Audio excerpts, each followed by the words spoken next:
pentingnya untuk mengukur tingkat suku bunga untuk menjaga stabilitas ekonomi nasional? Case study-nya sudah saya jelaskan bagaimana pengaruhnya terhadap bunga dari pinjaman dan bagaimana juga dia mempengaruhi bunga dari nominal yang disimpan di bank. Jadi kalau deposito itu kan bunga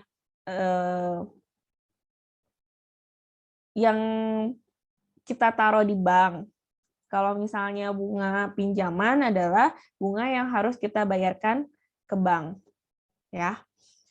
Nah, itu ditentukan oleh si BI 7 days repo rate.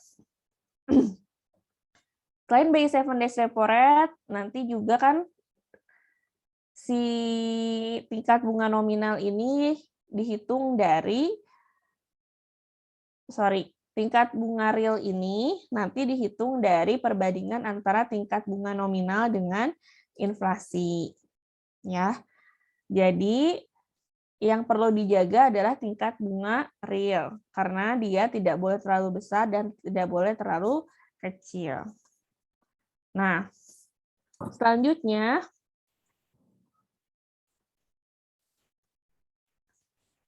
kalau misalnya inflasi meningkat, maka return nominal juga akan, coba kita lihat ya. Kalau inflasi meningkat, maka apa yang terjadi dengan tingkat suku bunga nominal?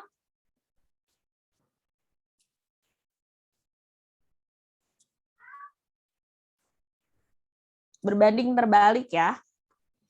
Jadi nanti kalau inflasi meningkat, maka kebanyakan masyarakat menunda untuk membeli sesuatu. Nanti ditakutkan ketika terjadinya hal seperti itu, terjadi daya beli masyarakat yang rendah. Makanya si tingkat suku bunga itu harus dijaga agar seimbang. Nah sekarang tadi kan kita sudah memperoleh sedikit gambaran untuk menentukan rate of return berdasarkan NAB. Nah, selain dalam investasi ini, selain mempertimbangkan return, kita juga harus mempertimbangkan risiko. Nah, return itu ada macam-macam ya. Return itu rumusnya nggak cuma satu, ada return, ada rate of return, ada juga holding period return. Untuk holding period return ini digunakan rumus sebagai berikut. Harga akhir saham dikurangi harga awal, ditambah dividen dibagi harga awal. Ada yang tahu dividen? Apa sih dividen? Ya. Keuntungan berdasarkan persentase dari sahamnya. Ya, jadi kalau seorang investor, biasanya dia akan mendapatkan dividen yang merupakan bagi hasil dari keuntungan yang diperoleh si perusahaan tersebut.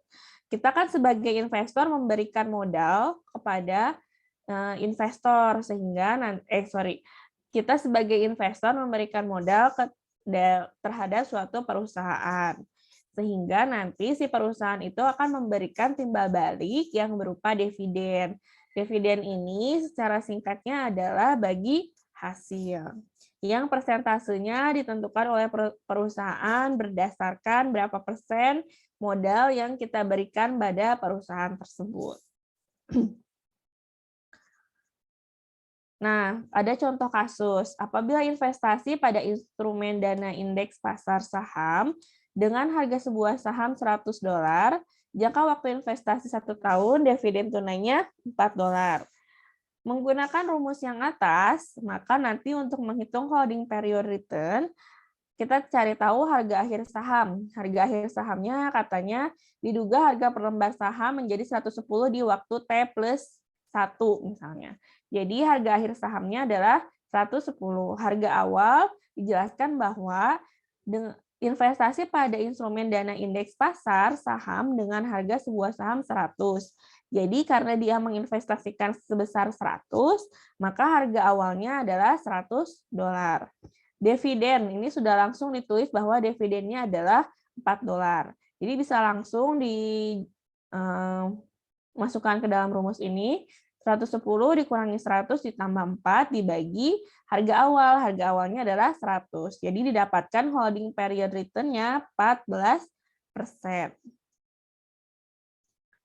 Nah, selain kita mempertimbangkan return, nah nanti kalau misalnya mempertimbangkan return kan kita misalnya membandingkan Telkom dengan BBCA.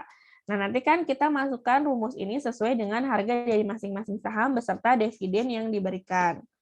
Kita cari tahu mana sih yang memberikan return yang paling tinggi. Tapi kalau misalnya selain return, kita juga harus mempertimbangkan risk. Karena tidak ada investasi itu yang menghasilkan atau yang memungkinkan untuk mendapatkan return 100% untung gitu. Kita juga harus mempertimbangkan peluang di mana si hasil dari yang kita investasikan atau return-nya tidak akan sesuai seperti yang diekspektasikan. Maka itu kita harus mengukur resiko. Resiko ini diukur oleh standar deviasi dan value at risk. Value at risk mengukur kerugian yang dapat melebihi batas tertentu dengan probabilitas sebesar 5%. Jadi nanti kalau dari value at risk, kalian bentuk kemungkinan dari nilai return-nya, kemudian kalian bentuk distribusi, dan nanti baru diukur value at risk-nya. Nanti kalian tentukan value at risk ini mengukur berapa besar kerugian dari suatu investasi. Dengan probabilitasnya 95% tuh dia tidak akan mendapatkan kerugian di atas suatu nilai. Suatu nilai tersebut disebut dengan value at risk. Premi risiko muncul sebagai penghargaan karena berani berinvestasi pada aset beresiko. Nanti kita belajar lebih jauh apa itu premi risiko. Nah, Bu, mau bertanya? Ya, silakan.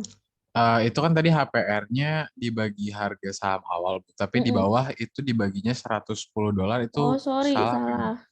Harusnya harga awal jadi 100. Oke, Bu. Terima kasih, Bu. Ya. Terima kasih ya. Ya, ini salah harusnya 100. Nah, kemudian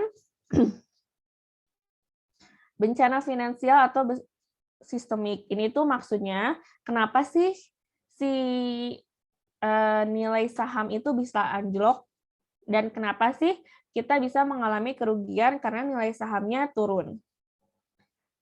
Yang pertama karena perkembangan sektor finansial terlalu eksesif. Jadi mungkin aja kalau misalnya market ternyata harusnya kumpulan dari nilai-nilai saham itu yang lain pada naik, tapi ada satu saham yang tidak bisa mengimbangi. Jadi dia rugi. Jadi investor rugi kalau berinvestasi di saham tersebut. Kemudian rasa tanggung jawab pemberi dan penerima kredit menurun. Faktor regulasi dan perangkat hukum yang lemah. Produk Cina membanjiri Amerika Serikat. Tapi yang lebih sensitif lagi adalah personal ya, misalnya Direktur A kena narkoba, nah itu langsung juga bisa berimbas pada turunnya nilai saham. Jadi fakta-faktanya kenapa saham itu turun unik. Kalau kalian nonton film, banyak ya itu kisah-kisah kenapa si perusahaannya itu bisa turun nilai sahamnya. Bisa jadi karena isu-isu personal terkait dengan para pejabat di perusahaan tersebut. Tapi secara makro juga lebih berpengaruh. Ya, kalian kan udah belajar makro. Nah, nanti kalian bisa analisis lagi kenapa peristiwa-peristiwa di makro atau di ekonomi global bisa berpengaruh terhadap turunnya nilai suatu saham. Nah, ini ada moneter ya, sistem perbankan modern.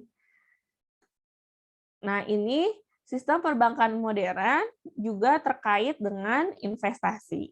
Kenapa sih si pemberi kredit, asuransi, perusahaan sekuritas, perusahaan pemeringkat, sama otoritas pasar modal ini harus mempertimbangkan dengan betul atau harus menganalisis saham dengan betul. Dan kenapa juga misalnya perusahaan asuransi ini terkait dengan investasi? Ada yang bisa jawab?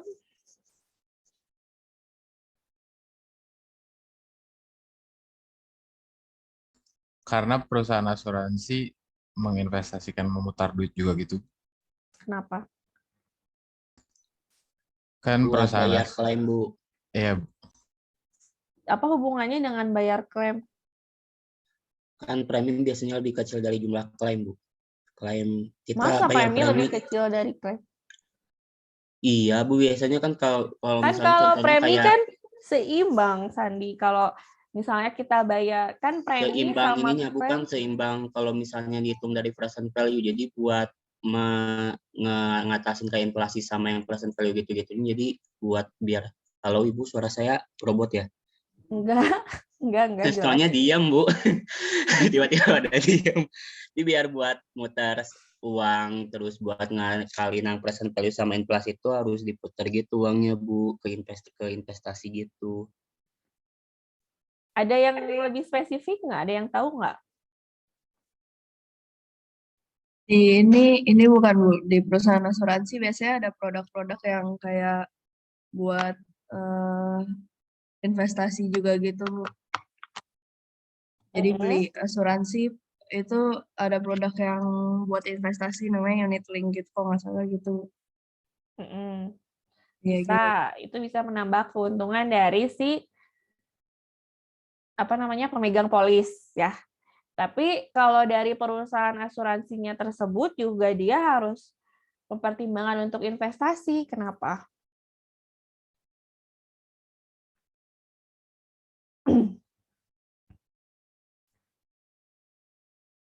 Ada yang tahu?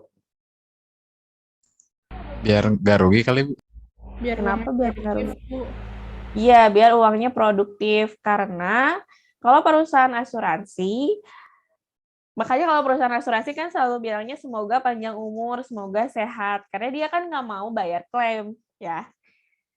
Tapi dia selalu nerima uang dari dari pemegang polis kan rutin. Kita harus bayar premi misalnya setahun sekali gitu kan. Rutin. Berarti kan dia punya stok uang yang banyak, tapi dia belum tentu harus bayar klaim. Jadi supaya di uang yang dia simpan itu produktif dan menghasilkan, maka dia harus menyimpan uangnya di investasi. Tapi dia nggak mau rugi kan, ya. Makanya perlu dikaji nih, gimana caranya dia dapat return yang setinggi-tingginya, tapi risikonya minim. Nah, itu yang kita akan pelajari di investasi ini. Gitu. Ada yang mau ditanyakan? Belum ada, Bu. Oke.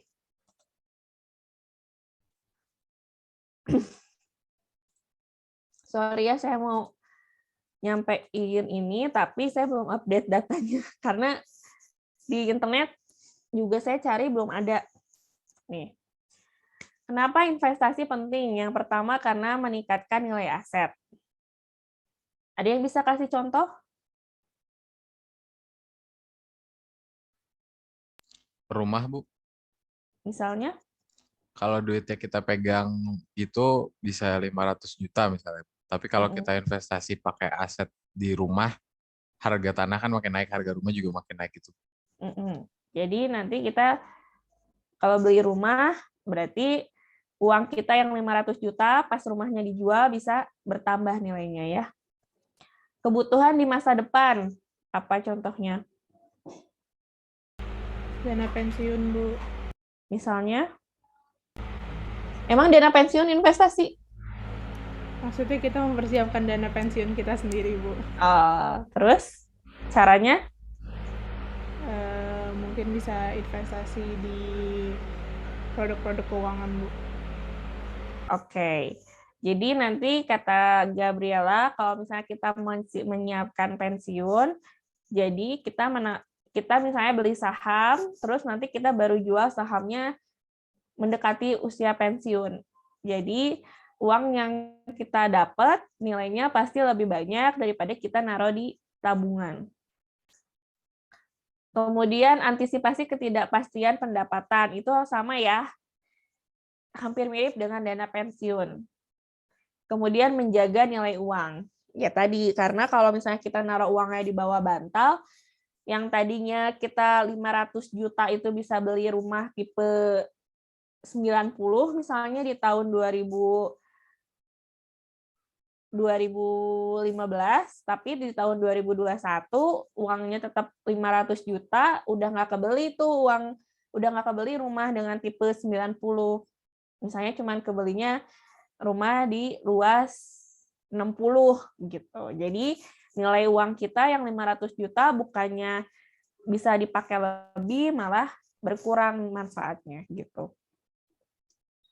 Nah, inflasi. Inflasi ini saya belum update ya, baru sampai 2018. Di sekitar 3% dulu 2013 sampai 2014 pernah naik tuh. Coba cari ya fenomenanya kenapa sih 2013 2014 inflasi itu tinggi. Nanti silakan cari sendiri ya. Kemudian pertumbuhan investor. Nah, kalau teman-teman lihat di sini ternyata di Indonesia itu masyarakat itu semakin sadar akan kebutuhan untuk berinvestasi. Karena kalau teman-teman lihat jumlah dari investor yang menaruh uangnya di saham dari tahun ke tahun makin meningkat. Kalau misalnya dibandingkan dengan total investor yang menyimpan di saham, reksadana, dan surat utang, itu lebih kelihatan peningkatannya. Ternyata kalau dari sini kita bisa lihat bahwa masyarakat Indonesia itu cenderung profil risikonya adalah risk averse atau penghindar risiko. Dia lebih suka nyimpen dananya di reksadana atau surat utang yang risikonya lebih kecil, tapi return-nya bisa lebih tinggi daripada naruh uang hanya di deposito atau tabungan. Gitu. Nah, ini adalah 10 saham big caps. Big caps itu yang modalnya lebih besar dari berapa triliun gitu. Saya lupa ketentuannya karena tiap tahun saham-saham itu yang masuk big caps itu berubah-ubah tergantung kondisi keuangannya. Ini di tahun 2020, 10 saham yang masuk big caps ada BCA, BRI, Telkom, dan seterusnya. Kemudian ini ada 10 top reksadana. Kalian bisa cari ya, Schroder Dana Prestasi Plus itu dia, kan kalau reksadana itu sebenarnya saya udah cerita kemarin, bahwa di reksadana itu ada manajer investasi yang mengelola keuangan. Jadi kalau di reksadana sebenarnya sama, jadi dia punya manajer investasi tahu bagaimana caranya memperoleh portofolio yang optimal. Jadi orang itu tinggal naruh dana di suatu reksadana yang sebenarnya sama, kita punya kumpulan saham, reksadana, atau obligasi. Tapi kalau misalnya kita belinya eceran, atau kita nggak beli reksadana, kita bisa nentuin kita mau naruh uang tuh kemana sih, misalnya ke saham perusahaan apa, terus kita mau beli obligasi apa. Jadi kita sendiri yang menentukan komponen-komponen dari portofolionya. Tapi kalau di reksadana, manajer investasi yang menentukan komponen-komponen dari portofolionya. Gitu. Nah, kemudian di sini ada data bahwa semakin kita bertambah usia, maka risiko yang mau kita tanggung itu semakin kecil. Iyalah, kalau orang udah pensiun, dia pasti maunya naruh uangnya di yang instrumen yang aman. Meskipun return-nya nggak terlalu tinggi ya. Kalau kita masih muda, kita maunya dapat untung yang setinggi-tingginya meskipun ada kemungkinan kita harus menanggung risiko yang besar.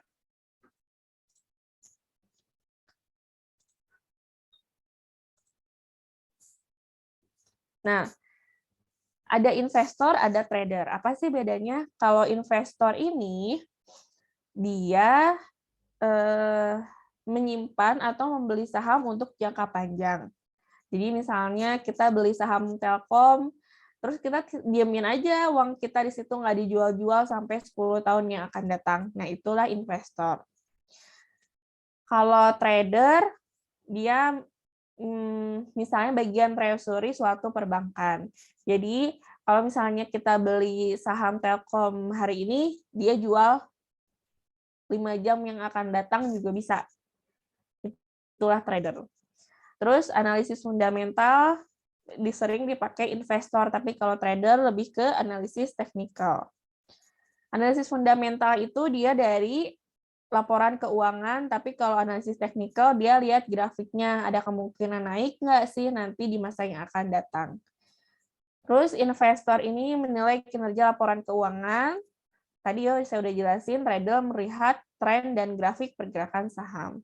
Investor itu risikonya lebih rendah, trader lebih tinggi, tapi profitnya lebih cepat. Kalau investor, meskipun risikonya lebih rendah, tapi nilainya, atau misalnya kita di saham Telkom.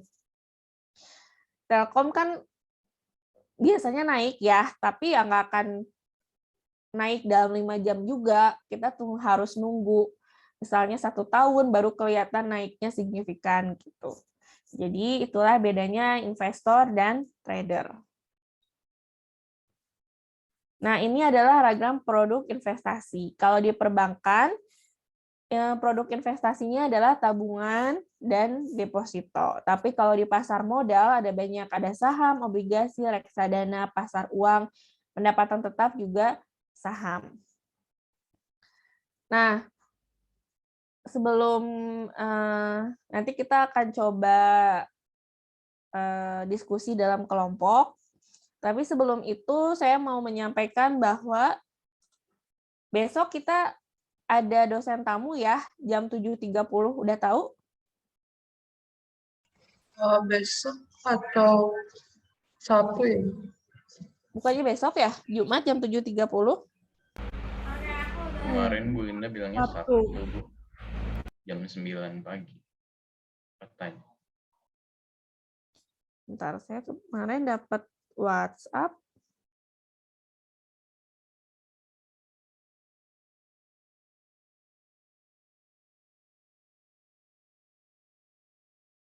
Jadinya Jumat jam 7.30. Nah, Untuk kelas yang ada di Jumat pagi. Berarti ditiadakan apa gimana? Jumat pagi ada kuliah apa?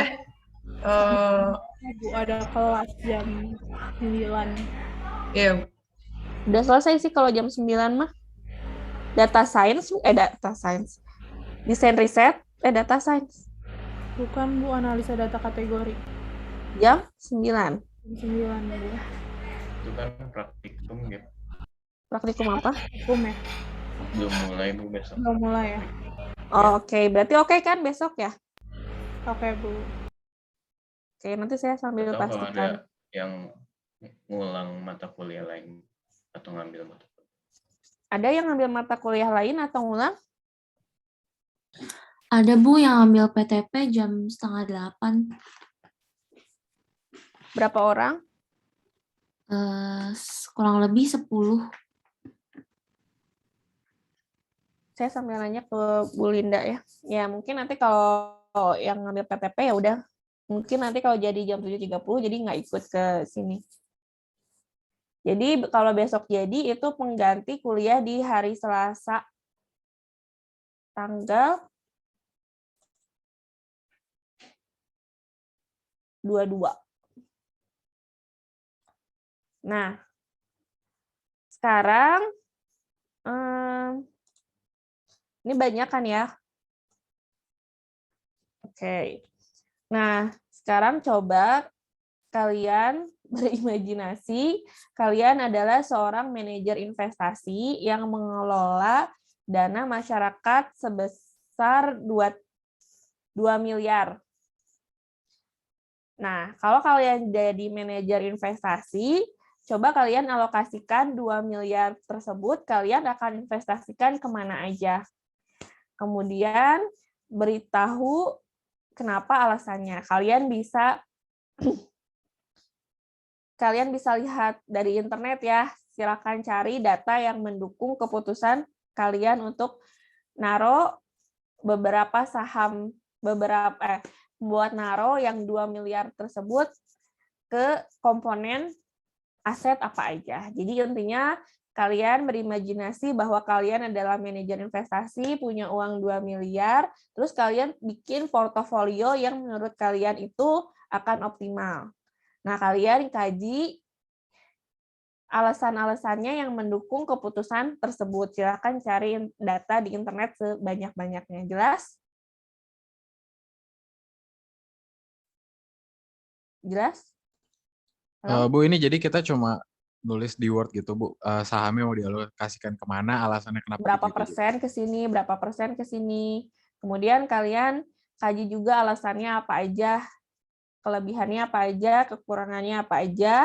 Nah, kalian silakan cari di internet data sebanyak-banyaknya untuk mendukung keputusan kalian. Karena kan kita belum belajar ya menentukan secara teknikal gimana sih menentukan portofolio optimal. Jadi kita masih mengkaji misalnya dari laporan keuangan atau dari, ya terserahlah kalian mau lihat dari mana. Ya. Bu, harus ke saham aja ya, Bu? Enggak, Oh, nggak ya, bebas. Oke, Bu, makasih. Siap. bebas, boleh reksadana. Nanti kalian kaji di reksadana itu produknya seperti apa, ada saham apa aja di reksadana itu. Banyak kok pasti di internet. Ya. Nah, untuk tugas hari ini ya. Nanti saya bagi ke breakout room, terus kalian diskusi, nanti saya acak kelompok mana yang akan presentasikan pilihan portofolionya. Nah, untuk tugas selanjutnya, mungkin yang Bu Linda juga sama ya.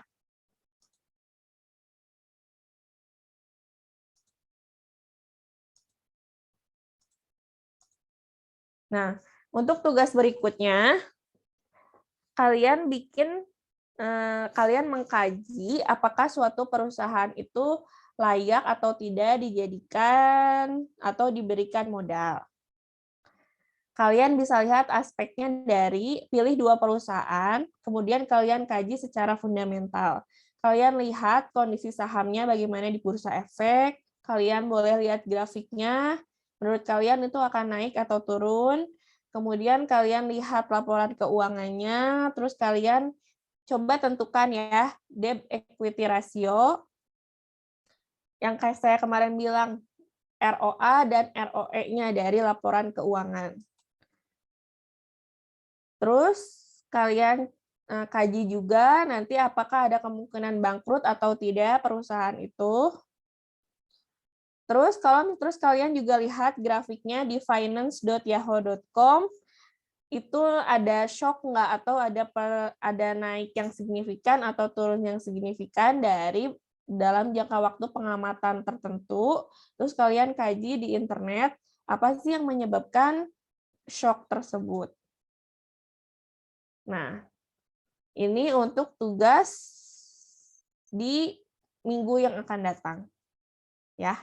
Kalau sekarang kalian yang tadi punya uang 2 miliar, terus kalian alokasiin mau kemana aja beserta alasannya. Silakan diskusi dengan teman-teman yang lain. Satu kelompok 3 orang, saya akan acak ya. Untuk diskusinya paling 20 menit, nanti setelah 20 menit saya akan acak yang presentasi. Jelas? Baik, Bu. Ibu tanya dulu dong, Bu. Maaf, Bu. Boleh.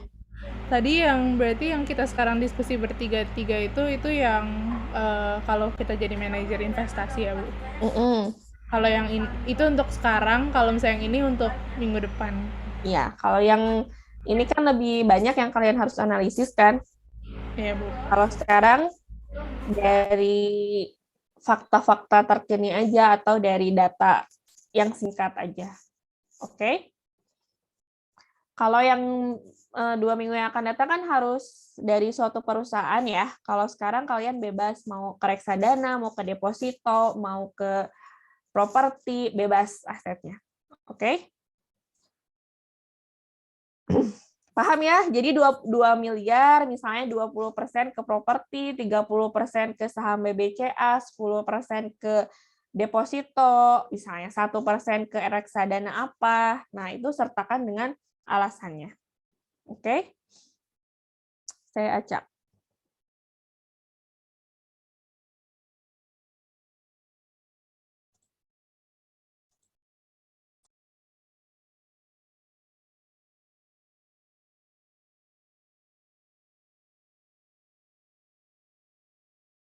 Bentar, ini ada berapa orang ya? Yang ada di dalam sini 38, Bu, yang mahasiswa. 38 bagi 3. Coba itu. 13, Bu. 12 sih, Bu. 12, sisa 2. 13 ya. Ini 39. Oh ya. Sekarang udah 39, Bu. Pas 13. 30, 36, 13.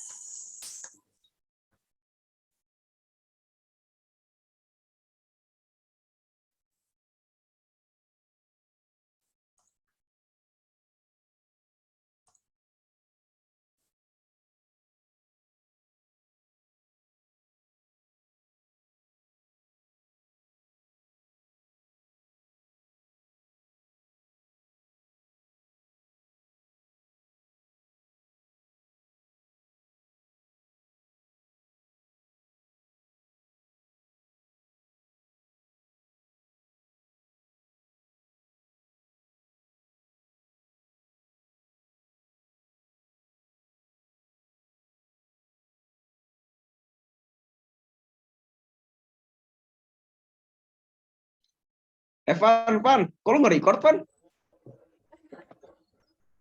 Itu gue yang nge-record dari stop.